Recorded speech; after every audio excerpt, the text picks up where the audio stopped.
to the world. Subscribe now to the Hot 97 YouTube channel. It's Ebro in the Morning with Laura Stiles and Rosenberg. Ladies and gentlemen, Ebro in the Morning. Laura Stiles had to take young baby Light to a pediatrics appointment, and Rosenberg on assignment with WWE. Today we're talking to mayoral candidate Scott Stringer. It's not his first time on our program, as he was the comptroller of New York. So he was basically the check writer. He looked at all the money. He knows who spent what they got, why they got it, and if they got denied or not. So he's a great mayoral candidate in that regard, because he knows where all the, as the saying goes, where all the skeletons are. Scott Stringer, how you doing this morning? Good morning. It's great to be back with you. Now, you always had your sights on being a mayor since being comptroller? Look, I think over time, even when I was Manhattan Borough president, I think I thought about it. It's natural, I think, when you're constantly looking at how to make government better, how you're holding the mayor accountable. There is a part of you, as you gain more experience, a better understanding of the city, that you can turn around and say, hey, I have something to offer here. So that's why I decided to run. I'm a lifelong New Yorker who grew up in Washington Heights. I know this town. It's very much in my blood. And I want to make the contribution to bring the city back post-pandemic. Well, let's start with the bring the city back post-pandemic, jobs and the economy. Where are the gains we can make if you get the job? When do we vote again? November this year? No, June 22nd, Democratic primary. June 22nd. Yeah, so it's coming. You get the job, jobs in the economy. How does it get activated right away, and where are the holes? Well, this is why we need a mayor who has that financial experience and who's ready on day one, because right now, if we're going to create jobs, we got to go to where the jobs are in the communities, and that starts with our small businesses. We've lost thousands of small businesses that employ 50 people or less. This is really a crisis. Immigrant businesses, businesses around the city. So my recovery starts with a 25-point plan to bring the small businesses back. And Ebro, who did well during the pandemic? Wall Street. They made billionaires made dough. $38 billion in profits. Like the pandemic never even touched them. And for the rest of us, people have been in a situation that's akin to the Great Depression. We saw bread lines and food lines. We saw frontline workers get up in the morning without any protective gear, delivered food, went to hospitals. I know that the EMS workers who picked up my mom as she got COVID and passed away at a Bronx hospital, I don't even know who to thank. The nurses, the EMS workers. Sorry to hear that, Scott. Yeah, no. I tell the story because I want people to know in the recovery, we have to honor those frontline heroes. So when you think about recovery, it starts with small businesses. It starts with workforce development. I want to make CUNY Community College free as a way of upskilling our workforce. We don't even need to get people 2-year degrees. We need something that's called micro-credentialing. So a young person can go to CUNY and get the certificates they need, right, the credentials they need to do telehealth or IT. There's a whole plan out there that I want to implement immediately so that we can bring the economy back to life. But you know what? Let's not open the economy the same way we closed it. Let's reimagine what's possible for everyone in New York City for a change. One of the highest rates of unemployment in the city always is black men. And I know you've seen this before. Also, when it comes to our public school system, you see a lot of the men on Rikers have reading problems. Is there any specific policy that you can articulate right now that you've prepared to address the systemic white supremacy? It's a part of the nation.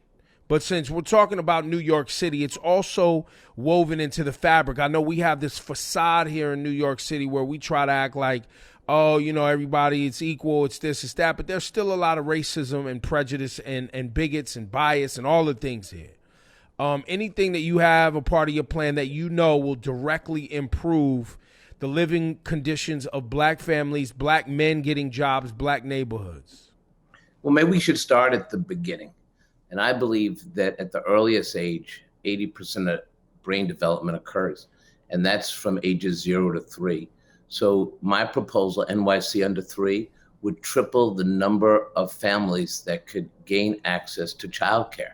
because once you have childcare, your child's on the way. You got the start, but childcare is out of reach for so many poor families, many Black and brown. And so my plan would triple the number of kids in childcare, but I would keep going because the next step on the ladder is what happens in the classroom. And you know, Ebro, education is determined even in the public schools by the credit card your parent has. You put down a credit card, you can get your kid after school and every other resource they need. But right now in this city, if you don't have a credit card, your kids are behind, and they're going to be even more behind. Wait, time out. Do you mean literally have a credit card? Like a credit card. Like you put down a credit card, and I'm a parent, as you know, of a third grader and second grader.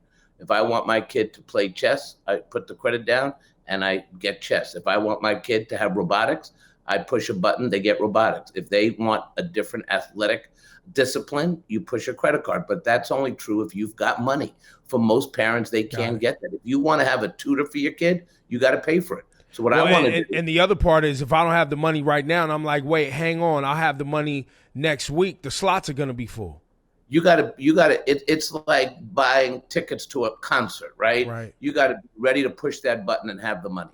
So what I want to do is the following: 0 to 3 childcare, subsidized childcare, free childcare for working families. Send more people of color and women back into the workforce when they don't have to stay home with their child. Second, we have got to equalize resources in the classroom. And I believe from K to 5, we got to put 2 teachers in every classroom. That's what they're doing in the private schools. You know why they're doing it? It works. So let's put a master teacher in the classroom, an assistant teacher. This way that assistant teacher can help a kid with math or English, or maybe there's an emotional problem that needs to be identified. You see this in all the fancy schools, but we're not doing here. So in a Stringer administration, 2 teachers, K to 5. And then as another rung on the ladder, when you talk about how we can upskill the workforce, especially Black men and so many others who want to be in the job market, retraining, workforce development, IT, telehealth. All of this training does not take years. It takes months with certificates that can get people back in the workforce. So that's my plan at the beginning. Obviously, there's a lot more to do. You know, I was the first elected official that said shut down Rikers. And right now, we still have 5,200 people in Rikers, not because of the criminal justice issues, right, or safety issues. They're there because they have a mental health issue. Half the population. So we're spending all this money, $440,000 per inmate. By the way, I've crunched the numbers as controller. It started at $300,000. It's now all the way up to $440,000. Why not move people to get the help and services they need? This is what my mayoralty will be about. It's hard work. It's going to take real effort. We're going to have to build a whole new administration geared to prevention. But I will tell you, when I was a young assemblyman, I saw what happened in Albany when Republican senators, they wanted to build a prison in upstate New York no matter what. If they brought a prison to upstate in their districts, they got a parade because they weren't doing it because of criminal justice.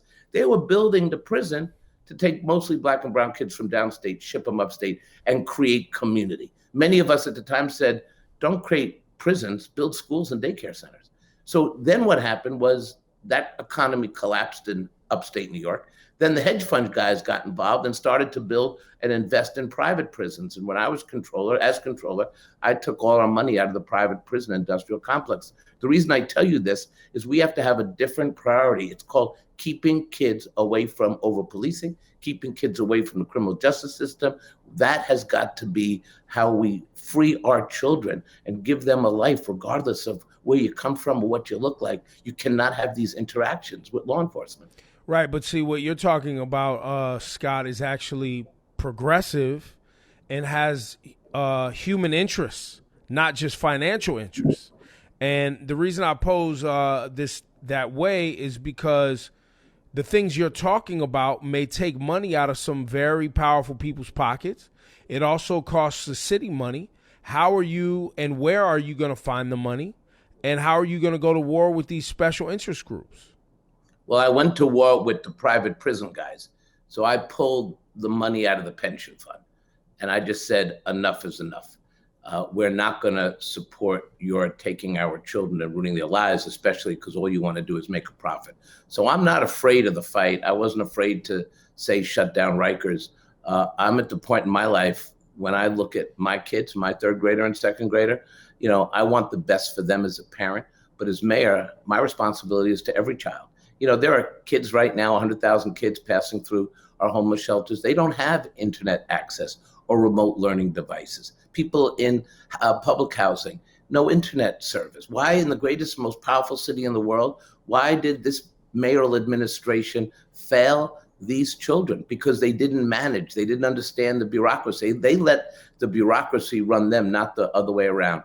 And I bring to this race real experience, not just the skills to pay bills, not just the skills to understand how to reset Albany, but I'm also coming with an agenda that is very specific, whether it's housing, education, climate change. This is the mayor that we need to address what New York is going to look like post-pandemic. And I want to stress to you, that it would be a tragedy if we simply opened up the economy again to the same powerful interests, to the same status quo. Now's the time to make a difference. And that's why I'm building this progressive mayoral campaign with a lot of people who were equally important. They may not have big connections on Wall Street, but I got Jamal Bowman and Adriano Espaillat and Julia Salazar and Yulene New and Diana Richardson. When you look at this coalition, we're coming. We're coming to make this city better.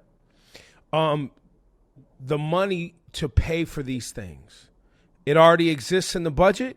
Or is there a reallocation, tax collections, tax raising, whatever, that has to create money to have another teacher in the classroom, create money to have the mental health support that people on Rikers need, to allocate dollars for the program so that we can start childcare earlier? Where's that money come from?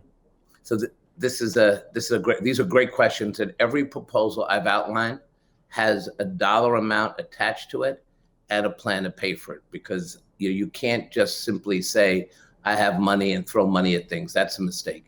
And so there's a combination of ways we can do this. One, we as a people. By the way, that sounded like a shot at Andrew Yang. I'm not, not trying to start any mayoral beef, but Andrew, he throws around a lot of money. Are you saying people come in here and they throw around a lot of money? Is that what you're saying?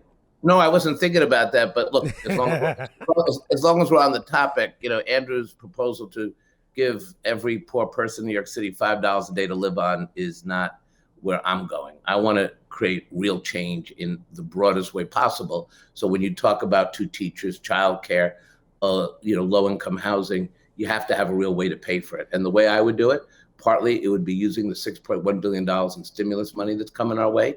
You can't just get the money. You have to know how to spend it. And you have to invest it so it lasts, because it's only going to last maybe 2 years, 3 years, and then we're going to be back at square one. So we have this bucket. We also have to shift our priorities. I have audited, as you know, the Department of Education. It is a mess. It is a bureaucratic mess, and it has tremendous hundreds of millions of dollars in bureaucracy investment rather than classroom investment.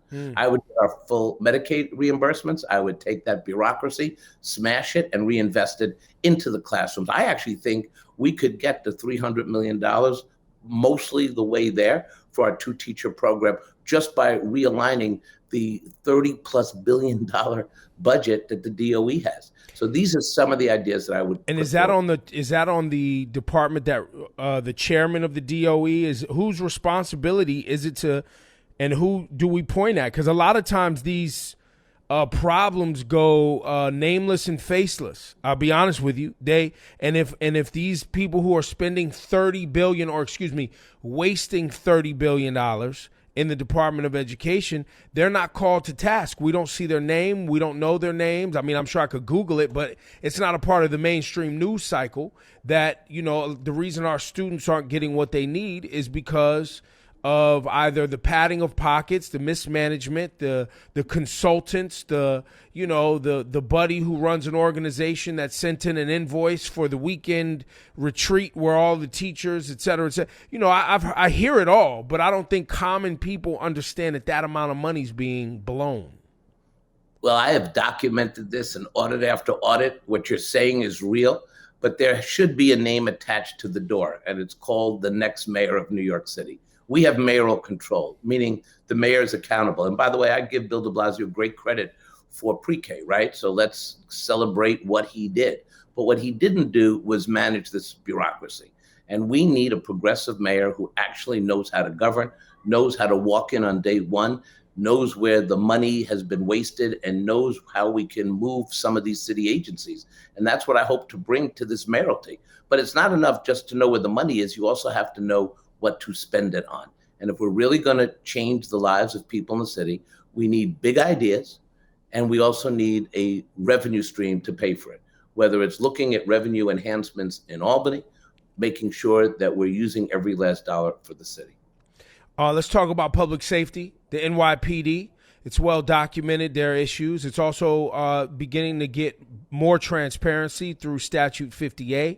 There's been some moves made. Terry Monahan, who I've met him before, met him one time, but I've heard from many people was a big problem and an impediment to progress inside the department and what was happening with the officers there. We have one of, I think, the most diverse police department in the country, where most of the police department is black, brown, Asian, and other. But nonetheless, the union has, in this past year, endorsed a president for the first time, and they chose to endorse the most divisive, bigoted, white supremacist aligned, overtly that president that we've ever seen, Donald Trump. How do we reconcile this? Well, I'm going to appoint a police commissioner that's aligned with my values and my beliefs. We're going to build a reform-minded community safety agenda that is going to invest in keeping kids out of the criminal justice system, whether it's violence interrupters, whether it's summer youth jobs, whether it's a whole host of ways to keep our kids safe from policing, but also giving them real opportunities. 40% of 911 calls are not for crimes. They're for other issues, mental health issues, quality of life issues. Why are we sending the police to do somebody else's business? We should be making the police have their role, and then we should create programs like what's happening in Eugene, Oregon, when 24,000 calls come in for mental health issues. They don't send the police. They send mental health professionals. In fact, out of 24,000 calls, they only sent the police 150 times. New York City is not creative. We're not thought leaders on criminal justice reform. And the next mayor has to take this police department and bring it to a place where we are not trying to incarcerate. We're not trying to solve social justice issues with a badge and a gun. We actually need a mayor who's going to have the ability to reorganize by talking to thought leaders around the country, as I've done, and bring a policing issue, resolving these issues. What happened over the summer during the demonstrations, when batons were used on young kids who were just protesting for Black lives, a national movement. And once that movement was in the streets of New York City, they were pushed, shoved, almost run over. This should never have happened. And that's what the problem is with this administration. This is what I'm going to change on day one when I walk into City Hall. And you put, obviously that rests squarely on Bill de Blasio, but NYPD has a history of this behavior and also has a history of giving mayors a hard time, has a history of aligning with racists like Mayor Giuliani when they were outside screaming and calling Mayor Dinkins the N-word. Like it's not. This isn't new behavior. Look, I was there, and I remember being arrested during the Diallo protest, and I remember standing with so many elected officials to say it's time to end stop and frisk.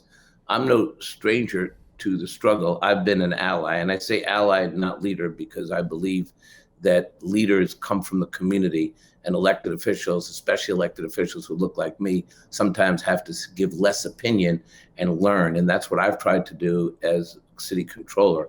But if I am mayor, I'm going to come in with a community safety plan that I've already detailed, and we're going to implement that plan, and we're going to end this.